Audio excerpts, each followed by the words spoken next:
దేవుని కృపావాక్యం వింటున్నా మీ అందరికీ ప్రభుపేట వందనాలు. పరిశుద్ధ బైబిల్లో నుండి మత్తయి సువార్త 27, 21 వచనము 22 వచనాన్ని మనం ఒక్కసారి చదువుకుందాము. అధిపతి ఇద్దరిలో ఎవరిని విడుదల చేయవలనియు మీరు కోరుతున్నారనియు వారిని అడగగా వారు బరబ్బనే అనిరి. అధిపతి అంటున్నాడు, ఇక్కడ క్రీస్తు ఉన్నాడు, బరబ్బా ఉన్నాడు.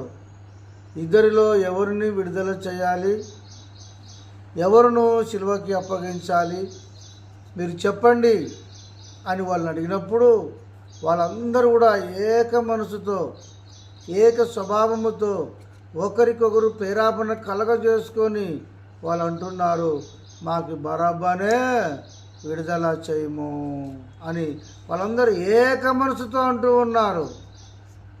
వాళ్ళందరూ యేసుని శిలువకి అప్పగించాలని వాళ్ళ హృదయంలో నిర్ణయం తీసుకున్నారు. వాళ్ళు నిశ్చయించుకున్నారు. వాళ్ళు యేసు మీద అసూయపడుతున్నారు, యేసు మీద వాళ్ళు కోపపడుతూ ఉన్నారు. ఆయన ఏ నేరము చేయనప్పటికీ ఆయన నీతిగా ఉన్నందుకు, పరిశుద్ధంగా ఉన్నందుకు, ఉన్నమాట ఉన్నట్టుగా ఆయన చెప్పినందుకు ఆయన మీద అసూయపడుతూ వాళ్ళందరూ లేఖనము నెరవేరినట్టు వాళ్ళందరూ కూడా మాకు బరబ్బా దొంగనే మాకు విడుదల చేయము అని వాళ్ళందరూ అంటున్నారు. అలాగే 22వ వచనం, అందుకు పిలాతు అలాగైతే క్రీస్తు అనబడిన యేసుని ఏమి చేతుమనియు వారిని అడగగా సిలువ వేయమనియు అందరూ చెప్పిరి.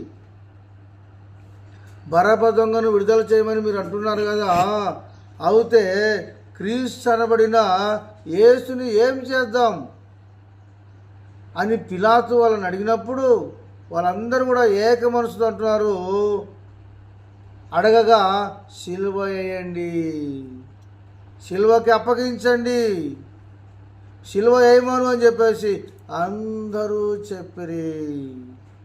అందరూ ఏక మనసుతో చెబుతున్నారు, బరబ్బాను మాకు విడుదల చేయాలి, యేసుని సిలువకు అప్పగించాలి. అక్కడ మరొక వచనం మనం జ్ఞాపకం చేసుకున్నట్టయితే 23వ వచనము, అధిపతి ఎందుకు ఇతడు ఏ దుష్కారము చేసని వాడు అడగగా వారు సిలువ వేయమనియు మరి ఎక్కువగా కేకలేసిరి.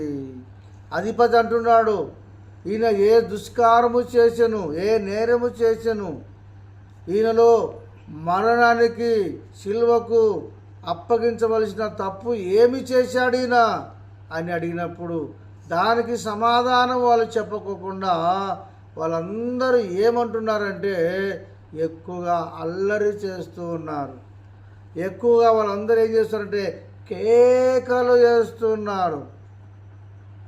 వాళ్ళందరూ ఎక్కువ అల్లరి చేస్తున్నందున, వాళ్ళు ఎక్కువ కేకలు వేస్తున్నందున ఆ పిలాతు అల్లరి ఎక్కువగా ఉన్నందున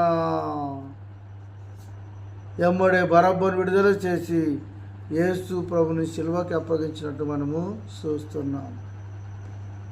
యేసు ప్రభుకి జయం కొట్టిన వారే యేసు ప్రభుకి సిలువేయమని చెప్పారండి. నీవు కూడా దేవుని సన్నిధికి వెళుతున్నావు, దేవుని ఆరాధిస్తున్నావు, నీవు క్రీస్తు వైపే ఉండు, మరణం పొందేంత వరకు విశ్వాసము కలిగి ఉండుము, నీవు జీవకిరీటము సంపాదించుకుందుము, దేవుని వైపే ఉండు. ఈ మాటలు దేవుడు దీవించును గాక. ఆమేన్.